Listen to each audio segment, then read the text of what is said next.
Hello guys, welcome to tech buzz. तो आज मैं कंपेयर कर रहा हूँ Vivo V70 Elite और Samsung Galaxy S25 FE का। ये दोनों फोन्स अराउंड 55,000 के प्राइस रेंज में अवेलेबल है।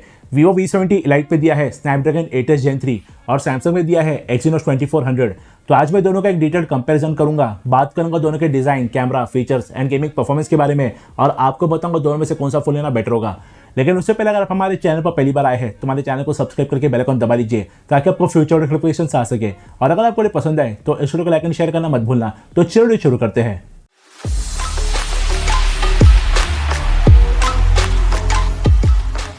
सबसे पहले ऑपरेटिंग सिस्टम की बात करेंगे तो Vivo V70 Elite Android 16 Origin OS 6 पर है और Galaxy S25 FE Android 16 One UI 8 पर है। Vivo में 4 मेजर OS अपडेट और 6 साल तक सिक्योरिटी अपडेट्स आएंगे और Samsung में 7 मेजर OS अपडेट्स और 7 साल तक सिक्योरिटी अपडेट्स आएंगे। UI दोनों के स्मूथ है, कोई लैग वगैरह नहीं मिलता। एनिमेशंस काफी स्मूथ रहते हैं दोनों काफी अच्छे से ऑप्टिमाइज्ड है। Vivo में 12 और Samsung में 17 5G बैंड्स है।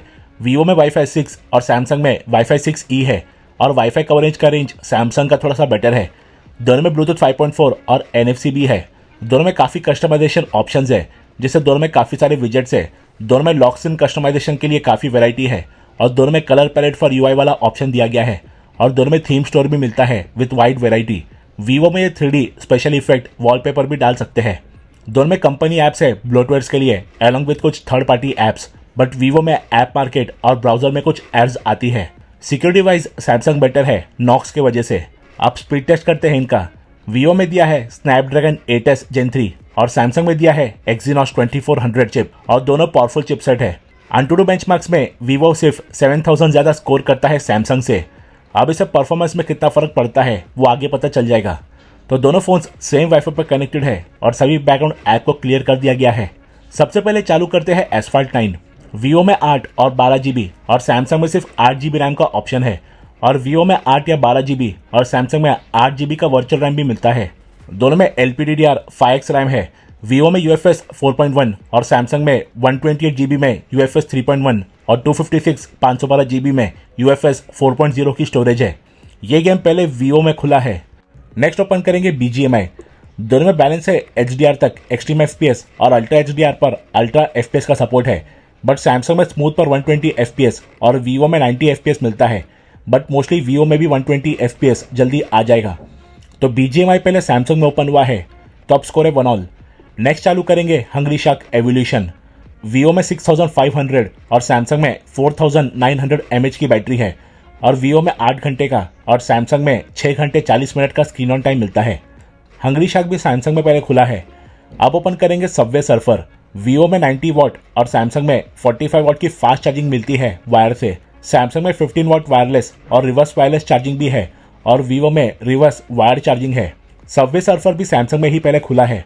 अब लास्ट ओपन करेंगे बीच बग्गी रेसिंग 2। थर्मल्स की बात करेंगे तो Vivo के थर्मल्स थोड़े बेटर कंट्रोल रहते हैं। Samsung में हीटिंग हल्की ज्यादा है Exynos की वजह से। ये गेम भी Samsung में ही पहले खुला है। तो 5 में से 4 गेम्स Samsung में और 1 गेम Vivo में पहले खुला है। लेकिन एक बार गेम ओपन हो जाए उसके बाद गेमिंग परफॉर्मेंस Vivo में हल्की सी बेटर होती है। Samsung 120 FPS तो सपोर्ट करता है, जिसकी वजह से बेटर FPS रहते हैं most of the time, but हल्की ज्यादा हीटिंग की वजह से गेमिंग एक्सपीरियंस इतना अच्छा नहीं रहता। Vivo के FPS ज्यादा स्टेबल रहते हैं और एक्स एक्सिस लीनियर मोटर की वजह से वाइब्रेशंस भी बेटर होते हैं Vivo में। डेली यूज के ऐप में वैसे तो कोई मेजर डिफरेंस नहीं रहता, कभी Samsung में ऐप पहले खुलते हैं तो कभी Vivo में, और रैम मैनेजमेंट Samsung का बेटर है। अब आते हैं डिस्प्ले पर। दोनों में 120 हर्ट्ज का डिस्प्ले है और स्क्रोलिंग स्वाइपिंग दोनों में काफी स्मूथ है, बट Samsung का डिस्प्ले 1 हर्ट्ज तक जा सकता है बैटरी सेव करने के लिए। अब चेक करते हैं डिस्प्ले की ब्राइटनेस और सैचुरेशन। Vivo ऊपर है और Samsung नीचे। दोनों के डिस्प्ले के डिटेल स्पेक्स आप स्क्रीन पर देख सकते हैं। दोनों HDR10+ कंप्लाइंट है, बट Vivo में 1 बिलियन कलर्स का भी सपोर्ट है। दोनों के डिस्प्ले काफी ब्राइट एंड वाइब्रेंट है, बट Vivo हल्का ज्यादा ब्राइट है एंड कलर्स भी ज्यादा पंची है। बाकी व्यूइंग एंगल्स दोनों के अच्छे हैं क्योंकि डिस्प्ले को टिल्ट करने पर कलर्स वॉश्ड आउट नहीं लगते। आउटडोर विजिबिलिटी Vivo की बेटर है क्योंकि Samsung में 2900 और Vivo में 5000 निट्स की पीक ब्राइटनेस मिलती है। अब डिजाइन की बात करेंगे तो Vivo में plain matte finish glass back है with brush metallic finish camera module, जिस पर ट्रिपल कैमरा सेटअप है with GSK branding and aura ring light. Samsung में भी प्लेन मैट फिनिश ग्लास है with individually placed triple cameras on back panel. दोनों में flat matte finish aluminium frame है। दोनों में ड्यूल 5G सिम और स्टीरियो स्पीकर्स का सपोर्ट है। Vivo में आयर ब्लास्टर भी मिलता है। सैमसंग में गोरिल्ला ग्लास विक्टर्स प्लस और वीवो में mostly Schott Xensation XT core glass की प्रोटेक्शन है। दोनों में फ्लैट डिस्प्ले है विथ यूनिफॉर्म बेजल्स, लेकिन बेजल्स का साइज वीवो का पतला है। बाकी दोनों में पंचोल सेल्फी कैमरा मिलता है। पकड़ने में दोनों में ग्रिप सिर्फ डिसेंट है, लेकिन वीवो ज्यादा कंफर्टेबल है पकड़ने में कॉम्पैक्ट साइज की वजह से। वीवो IP68, IP69 और सैमसंग सिर्फ IP68 certified dust and water resistant है। अब कैमरा की बात करेंगे तो वीवो में ट्रिपल कैमराज है। 50 मेगापिक्सल का मेन कैमरा, 50 मेगापिक्सल का 3x टेलीफोटो और 8 मेगापिक्सल का अल्ट्रावाइड कैमरा को इंजीनियर्ड बाय ZS। इसके डिटेल स्पेक्स आप स्क्रीन पर देख सकते हैं। सैमसंग में भी ट्रिपल कैमराज है। 50 मेगापिक्सल का मेन कैमरा, 10 मेगापिक्सल का 3x टेलीफोटो कैमरा और 12 मेगापिक्सल का अल्ट्रावाइड कैमरा। इसके भी डिटेल स्पेक्स आप स्क्रीन पर देख सकते हैं। दोनों में फ्रंट और बैक कैमरा से 4K 60 FPS वीडियो शूट कर सकते हैं, लेकिन सैमसंग में 8K 30 FPS, 4K 120 FPS का भी ऑप्शन है बैक कैमरा में। दोनों में 240 FPS का स्लोमो है बैक कैमरा में, लेकिन सैमसंग में फ्रंट में भी 120 FPS का स्लोमो है। बाकी दोनों में night mode, portrait with effect, ultra shady video, beauty mode, dual video, food mode, pro photo और पैनोरामा है। वीवो में कुछ एक्स्ट्रा ऑप्शन है जैसे film mode, under water camera, astro, super moon mode, multiple ZS filters, old camera mode, AI visualiser और Samsung में है portrait video, boomerang and reverse video. तो चलिए कुछ कैमरा सैंपल्स देखते हैं। दोनों में फोटोज काफी इंप्रेसिव आते हैं। दोनों काफी वाइब्रेंट है। कलर टोन्स दोनों के सिमिलर है, लेकिन सभी शॉट्स में वीवो में कलर्स ज्यादा पंची एंड वाइब्रेंट है, जिसकी वजह से एक बेटर लुक आता है फोटो को और ओवरऑल वीवो का फोटो ज्यादा ब्राइट भी रहता है।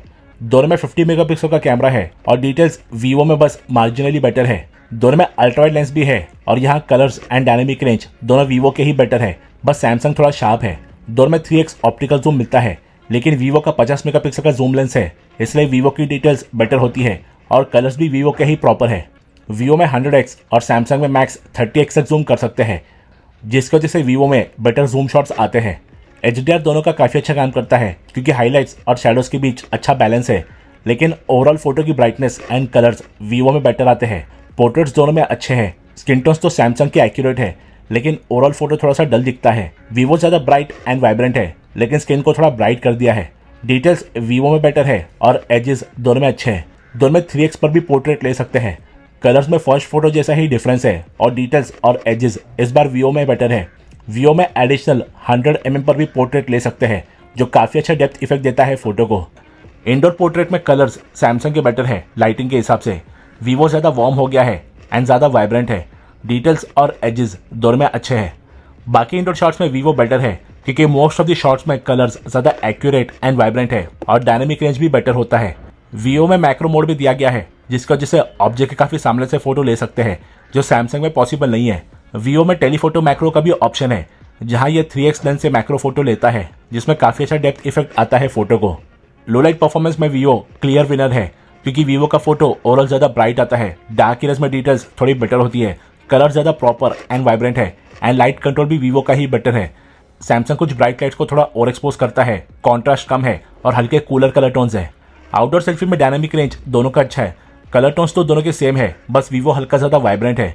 डिटेल्स दोनों में अच्छी है। इंडोर सेल्फी में कलर टोन्स सैमसंग के बेटर है लाइटिंग के हिसाब से। वीवो ज़्यादा ही वार्म हो गया है। डिटेल्स और एजेस दोनों में अच्छे हैं। यह है दोनों का वीडियो सैंपल 1080p 60 FPS पर। कलर टोन्स तो दोनों के सिमिलर है, बस वीवो हल्का ज़्यादा वाइब्रेंट है। दोनों के वीडियो अच्छे खासे ब्राइट है।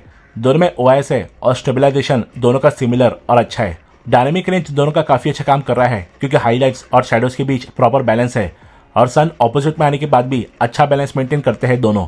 यह है सेल्फी वीडियो 1080p 60 FPS पर। कलर यहाँ सैमसंग के ज़्यादा एक्यूरेट है। स्टेबलाइजेशन भी सैमसंग का बेटर है और HDR भी सैमसंग का प्रॉपर काम कर रहा है क्योंकि वीवो ब्राइट तो है, लेकिन हाईलाइट्स को थोड़ा ओवर एक्सपोज कर रहा है। नाइट में कलर टोन्स दोनों के सिमिलर है, बस वीवो हल्का ब्राइट एंड वाइब्रेंट है। दोनों का लाइट कंट्रोल वैसे तो अच्छा है, बट दोनों कुछ ब्राइट हाईलाइट्स को थोड़ा ओवर एक्सपोज कर रहे हैं। बाकी वीवो हल्का ज़्यादा स्टेबल है। यह है सेल्फी वीडियो। यहाँ कलर्स वीवो के बेटर है। सैमसंग थोड़ा ज़्यादा कूल है, लेकिन सैमसंग अभी भी ज़्यादा स्टेबल है। वीवो का वीडियो थोड़ा ज़्यादा ब्राइट है। बाकी दोनों बैकग्राउंड में लाइट्स को थोड़ा ओवर एक्सपोज कर रहे हैं एंड दोनों में थोड़ी सी नॉइज है। सिक्योरिटी बात करेंगे तो दोनों फोन्स में आपको फेस अनलॉक देखने को मिलता है, लेकिन यहाँ पर वीवो का स्पीड ज़्यादा फास्ट है। दोनों में इन डिस्प्ले फिंगरप्रिंट स्कैनर भी दिया गया है, लेकिन सैमसंग का ऑप्टिकल वाला है और वीवो का अल्ट्रासोनिक वाला, इसलिए वीवो का फिंगरप्रिंट स्कैनर ज़्यादा फास्ट एंड ज़्यादा एक्यूरेट है।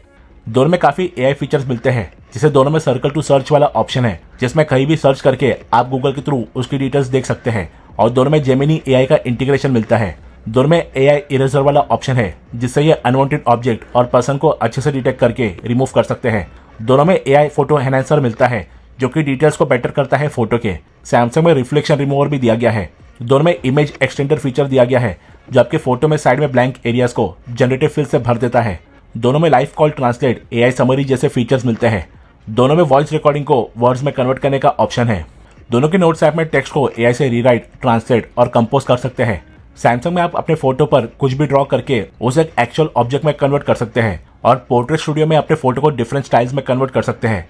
सिमिलरली वीवो में भी AI विजुअलाइजर दिया गया है जिससे आप अपने पोर्ट्रेट को Holi, Diwali, mountain, snow and multiple outputs में कन्वर्ट कर सकते हैं। तो अब करते हैं दोनों के स्पीकर का साउंड चेक। दोनों फोन्स में स्टीरियो स्पीकर्स दिए गए हैं, एक नीचे और दूसरा ऊपर की तरफ। तो पहले चेक करेंगे वीवो का साउंड।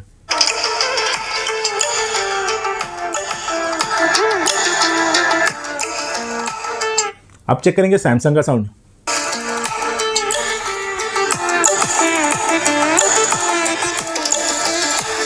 तो साउंड कार्ड की बात करेंगे तो दोनों में स्टीरियो स्पीकर्स है और दोनों अच्छे खासे लाउड है, क्रिस्प एंड क्लियर है एंड डिस्टॉर्ट नहीं होते। लेकिन सैमसंग की लाउडनेस थोड़ी ज्यादा है और क्रिस्पीनेस भी हल्की सी बेटर है साउंड क्वालिटी में। साथ में सैमसंग में आपको डॉल्बी एटमॉस देखने को भी मिलता है जो हेडफोन्स के साथ काम करता है और वो काफी अच्छा आउटपुट निकाल कर देता है हेडफोन्स में। तो कंटेंट वॉचिंग में आपको डिसअपॉइंट नहीं करेगा। तो दोस्तों ये था मेरा in depth comparison video Vivo V70 Elite और सैमसंग गैलेक्सी S25 FE का। Vivo gaming, display, battery backup, photography में बेटर है तो सैमसंग स्पीकर्स और सिक्योरिटी में बेटर है। वीडियो शूटिंग में कोई प्रॉपर विनर नहीं था। तो आई होप इस वीडियो से आपके सारे डाउट्स क्लियर हो गए होंगे। और अगर आपको हमारा ये वीडियो हेल्पफुल लगा तो इस वीडियो को लाइक एंड शेयर कीजिए और हमारे चैनल को सब्सक्राइब करके बेल आइकन भी दबा लीजिए। हम जल्दी लौटेंगे सही टेक एंड गैजेट वीडियोस के साथ। So till then stay tuned.